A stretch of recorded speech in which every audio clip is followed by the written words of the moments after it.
اللہ الرحمن الرحیم۔ السلام علیکم معزز خواتین و حضرات، ذرا تصور کیجئے سال کی ایک ایسی رات جس کی عبادت ہزار مہینوں سے بہتر قرار دی گئی ہو، ایک ایسی رات جس میں فرشتے زمین پر اترتے ہیں، رحمتیں نازل ہوتی ہیں، دعائیں قبول ہوتی ہیں اور گناہ معاف کر دیے جاتے ہیں۔ لیکن یہاں ایک بہت بڑا سوال پیدا ہوتا ہے، آخر یہ عظیم رات کون سی ہے؟ کیا واقعی 27 رمضان شب قدر ہوتی ہے؟ اگر یہ رات ہمیں نصیب ہو جائے تو اس میں کون سی دعا مانگنی چاہیے؟ اور سب سے اہم سوال، شب قدر کی اصل نشانیاں کیا ہیں؟ ناظرین، حقیقت یہ ہے کہ بہت سے لوگ یہ مبارک رات پا تو لیتے ہیں مگر اسے پہچان نہیں پاتے، اور کچھ لوگ پوری زندگی گزار دیتے ہیں مگر شب قدر کی حقیقی قدر کو نہیں سمجھ پاتے۔ لہٰذا آج کی اس ویڈیو میں ہم آپ کو بتائیں گے کہ شب قدر کی اصل فضیلت کیا ہے اور اس رات کی وہ نشانیاں کیا ہیں جو حدیث میں بیان ہوئی ہیں۔ کیا واقعی 27 رمضان ہی شب قدر ہے؟ اور وہ خاص دعا بھی آپ اس ویڈیو میں جانیں گے جو نبی کریم صلی اللہ علیہ وآلہ وسلم نے اس رات کے لیے سکھائی ہے۔ لہٰذا ناظرین، ویڈیو کو ایک سیکنڈ کے لیے بھی اسکپ مت کیجیے گا، کیونکہ اسی ویڈیو میں آپ یہ بھی جانیں گے کہ کون سے لوگ ایسے ہیں جو شب قدر کی برکت اور مغفرت سے محروم رہ جاتے ہیں اور کیوں اللہ تعالیٰ ان کی دعا قبول نہیں فرماتے۔ ناظرین گرامی، جیسا کہ آپ جانتے ہیں کہ رمضان کی راتوں میں ایک ایسی رات شب قدر کہلاتی ہے جو بے پناہ خیر و برکت والی ہے۔ شب قدر کی ایک فضیلت کو سمجھنے کے لیے محدثین نے ایک نہایت حیران کن اور سبق آموز واقعہ بیان کیا ہے۔ روایت میں آتا ہے کہ ایک مرتبہ نبی کریم صلی اللہ علیہ وآلہ وسلم نے بنی اسرائیل کے ایک ایسے شخص کا ذکر فرمایا جو 1000 مہینوں تک اللہ کی راہ میں جہاد کرتا تھا، یعنی تقریباً 83 سال تک مسلسل عبادت اور جہاد میں مصروف رہا۔ جب صحابہ کرام رضی اللہ عنہ نے یہ بات سنی تو وہ حیران رہ گئے، کیونکہ انہیں یہ احساس ہوا کہ پچھلے امتوں کی عمریں بہت لمبی ہوتی تھیں جبکہ امت محمدیہ کی عمریں نسبتاً کم ہیں۔ صحابہ کے دل میں یہ خیال آیا کہ ہم اتنی لمبی عبادت کیسے کر سکتے ہیں، ہم کیسے ان لوگوں کے برابر نیکیاں حاصل کر سکتے ہیں۔ اسی وقت اللہ تعالیٰ نے اپنے پیارے محبوب صلی اللہ علیہ وآلہ وسلم پر ایک عظیم تحفہ نازل فرمایا اور وہ تھا شب قدر، وہ رات جس کے بارے میں قرآن مجید میں فرمایا گیا کہ شب قدر 1000 مہینوں سے بھی بہتر ہے۔ 1000 مہینے 83 سال اور 4 ماہ بنتے ہیں۔ گویا اللہ تعالیٰ نے اس امت کو یہ عظیم نعمت عطا فرمائی کہ اگر کوئی مسلمان اخلاص کے ساتھ شب قدر میں عبادت کرے تو اسے 83 سال کی عبادت سے بھی زیادہ اجر ملتا ہے۔ ایک روایت میں یہ بھی ملتا ہے کہ ایک مرتبہ نبی کریم صلی اللہ علیہ وآلہ وسلم نے صحابہ کرام رضی اللہ عنہ کے سامنے مختلف شخصیات کا ذکر فرمایا، جن میں حضرت ایوب علیہ السلام، حضرت زکریا علیہ السلام، حضرت حزقیل علیہ السلام اور حضرت یوشع علیہ السلام شامل تھے۔ آپ صلی اللہ علیہ وآلہ وسلم نے فرمایا کہ ان حضرات نے 80 سال اللہ کی عبادت کی اور پلک جھپکنے کے برابر بھی اللہ تعالیٰ کی نافرمانی نہیں کی۔ صحابہ کرام کو ان برگزیدہ ہستیوں پر رشک آیا۔ امام قرطبی رحمۃ اللہ علیہ فرماتے ہیں کہ اسی وقت حضرت جبرائیل علیہ السلام آپ صلی اللہ علیہ وسلم کی خدمت میں حاضر ہوئے اور عرض کیا، اے نبی محترم، آپ کی امت کے لوگ ان سابقہ لوگوں کی 80 سال عبادت پر رشک کر رہے ہیں تو آپ کے رب نے آپ کو اس سے بہتر عطا فرمایا ہے۔ پھر حضرت جبرائیل علیہ السلام نے سورۃ القدر کی تلاوت کی، اس پر رسول خدا صلی اللہ علیہ وآلہ وسلم کا چہرہ مبارک خوشی سے چمک اٹھا۔ لہٰذا آپ کی طفیل اللہ تعالیٰ نے اس امت کو لیلۃ القدر عطا فرمائی اور اس کی عبادت کو 83 سال 4 ماہ سے بھی بڑھ کر قرار دیا۔ لیلۃ القدر صرف آپ صلی اللہ علیہ وسلم کی امت کی خصوصیت ہے۔ امام جلال الدین سیوطی رحمۃ اللہ علیہ حضرت انس رضی اللہ عنہ سے روایت کرتے ہیں کہ نبی کریم صلی اللہ علیہ وسلم نے فرمایا، یہ مقدس رات اللہ تعالیٰ نے صرف میری امت کو عطا فرمائی ہے، سابقہ امتوں میں یہ شرف کسی کو بھی حاصل نہیں ہوا۔ مفسرین کرام فرماتے ہیں کہ پہلی امتوں میں عابد اسے قرار دیا جاتا تھا جو 1000 مہینوں تک اللہ تعالیٰ کی عبادت کرتا تھا، لیکن نبی کریم صلی اللہ علیہ وسلم کے صدقے میں اس امت کو یہ فضیلت حاصل ہوئی کہ ایک رات کی عبادت سے اس سے بہتر مقام حاصل کر لیتی ہے۔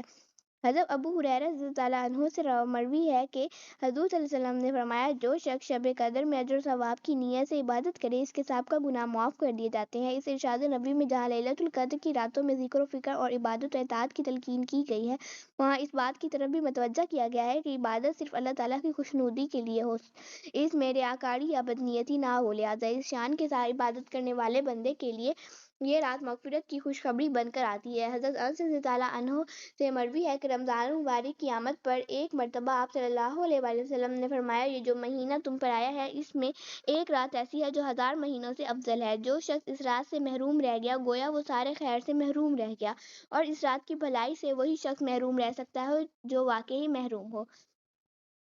ایسے شخص کی محرومی میں کیا شک ہو سکتا ہے جو اتنی بڑی نعمت کو غفلت کی وجہ سے گنوا دے۔ جب انسان معمولی باتوں کے لیے کتنی راتیں جاگ کر گزار لیتا ہے تو پھر اتنی عظیم رات کو کیوں نہ عبادت میں گزارے۔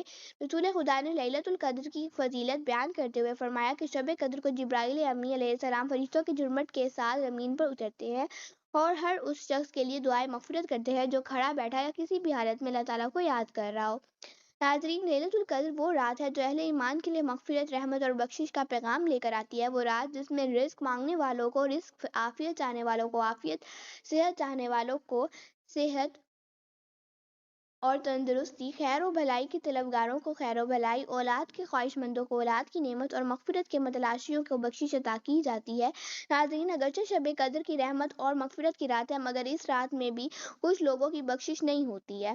احادیث اور اسلامی تعلیمات کے مطابق جو لوگ کفر، نفاق، ظلم یا فساد پر قائم رہتے ہیں ان کے لیے اللہ تعالیٰ کی معافی کا دروازہ اس رات بھی بند رہتا ہے۔ حضرت عبداللہ بن عمر رضی اللہ عنہ سے روایت ہے کہ رسول اللہ صلی اللہ علیہ وسلم نے فرمایا، جو شخص ایمان لائے اور نیک عمل کرے اللہ تعالیٰ اسے شب قدر میں گناہوں کی معافی عطا فرماتا ہے، لیکن جو دل میں کفر رکھے یا کسی پر ظلم کرے اسے اللہ تعالیٰ اس رات بھی معاف نہیں فرماتا۔ اسی طرح ظلم، بددیانت، والدین کے نافرمان، شرابی، جوا کھیلنے والے اور شرک کرنے والے بھی شب قدر کی فضیلتوں اور دعاؤں سے محروم رہ جاتے ہیں۔ لہٰذا ناظرین، یہ رات صرف عبادت اور دعا کے لیے نہیں بلکہ اپنے اعمال اور نیتوں کا محاسبہ کرنے کے لیے بھی ہے۔ یہ موقع ہے کہ انسان اپنے گناہوں پر سچی توبہ کرے، والدین کا حق ادا کرے اور حرام عادات سے باز آ جائے تاکہ اللہ کی رحمت اور مغفرت کا مستحق بن سکے۔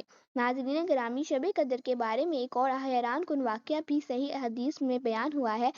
ایک مرتبہ نبی کریم صلی اللہ علیہ وآلہ وسلم صحابہ کرام کے پاس تشریف لائے تاکہ انہیں شب قدر کی صحیح تاریخ بتا دیں، یعنی وہ رات واضح طور پر بتا دی جائے تاکہ مسلمان اسی رات عبادت کریں۔ لیکن اسی دوران دو مسلمان آپس میں کسی بات پر جھگڑنے لگے۔ نبی کریم صلی اللہ علیہ وسلم نے جب یہ منظر دیکھا تو فرمایا، میں تمہیں شب قدر کی تاریخ بتانے آیا تھا مگر فلاں اور فلاں کے جھگڑے کی وجہ سے مجھے وہ تاریخ بھلا دی گئی۔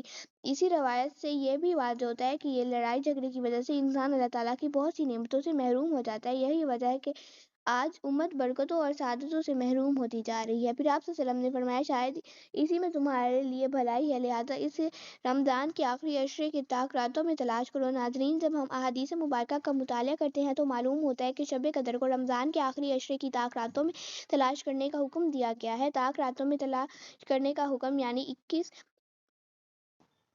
23، 25، 27 اور 29 رمضان۔ البتہ بعض صحابہ کرام کی رائے یہ تھی کہ زیادہ امکان 27 رمضان کا ہے۔ خاص طور پر صحابی رسول صلی اللہ علیہ وسلم ابی بن کعب رضی اللہ عنہ فرماتے ہیں کہ مجھے یقین ہے کہ شب قدر 27ویں رات ہے، لیکن بہت سے علماء فرماتے ہیں کہ شب قدر کی تاریخ ہر سال تبدیل ہو سکتی ہے، اسی لیے نبی کریم صلی اللہ علیہ وسلم رمضان کے آخری عشرے میں عبادت کا خاص اہتمام فرماتے تھے۔ روایات میں آتا ہے کہ جب آخری عشرہ شروع ہوتا ہے تو آپ صلی اللہ علیہ وسلم راتوں کو جاگتے، گھر والوں کو بھی جگاتے اور عبادت میں زیادہ مشغول ہو جاتے۔ احادیث مبارکہ میں شب قدر کے چند نشانیاں بھی بیان کی گئی ہیں۔ اس رات نہ زیادہ گرمی ہوتی ہے نہ زیادہ سردی، بلکہ موسم معتدل اور خوشگوار ہوتا ہے، اور اس کی صبح سورج بغیر تیز دھواؤں کے نرم اور روشنی کے ساتھ طلوع ہوتا ہے۔ حضرت عائشہ رضی اللہ عنہا نبی کریم صلی اللہ علیہ وسلم سے عرض کیا، یا رسول اللہ، اگر مجھے شب قدر مل جائے تو میں کیا دعا مانگوں؟ آپ صلی اللہ علیہ وسلم نے فرمایا، یہ پڑھو، اے اللہ تو بہت مغفرت کرنے والا ہے، معاف کرنا پسند کرتا ہے، بس مجھے بھی معاف فرما دے۔ ناظرین، یہ دعا بہت مختصر ہے مگر اس میں انسان کی پوری زندگی کی بخشش مانگ لی گئی ہے۔ اسی لیے علماء فرماتے ہیں کہ شب قدر کی رات میں زیادہ سے زیادہ استغفار، دعا، ذکر الہی اور درود شریف پڑھنا چاہیے۔ قرآن مجید کی تلاوت بھی کثرت سے کرنی چاہیے کیونکہ قرآن مجید اسی مبارک رات میں نازل ہوا تھا۔ اپنے لیے، اپنے والدین کے لیے اور پوری امت میں مسلمہ کے لیے دعا کرنی چاہیے۔ اگر ممکن ہو تو صدقہ بھی دینا چاہیے کیونکہ اس رات کی نیکیوں کا اجر کئی گنا بڑھا دیا جاتا ہے۔ لہذا محترم دوستو، رمضان کے آخری عشرے کی مبارک راتوں میں اپنی دعاؤں میں ان مظلوم مسلمانوں کو بھی یاد رکھیے جن پر دنیا کے مختلف علاقوں میں ظلم و ستم ہو رہا ہے۔ اللہ تعالیٰ ہم سب کو شب قدر کی اس عظیم نعمت پر سے بھرپور فائدہ اٹھانے کی توفیق عطا فرمائے، آمین یا رب العالمین۔ معزز دوستو، ہم امید کرتے ہیں کہ آپ کو آج کی ویڈیو ضرور پسند آئی ہوگی۔ اگر ویڈیو پسند آئی ہو تو اسے لائک کیجیے اور اپنے دوستوں کے ساتھ ضرور شیئر کیجیے تاکہ وہ بھی شب قدر کی حقیقت سے آگاہ ہو سکیں۔ اس کے ساتھ ساتھ ہمیں اجازت دیجیے، اللہ ہم سب کا نگہبان ہو۔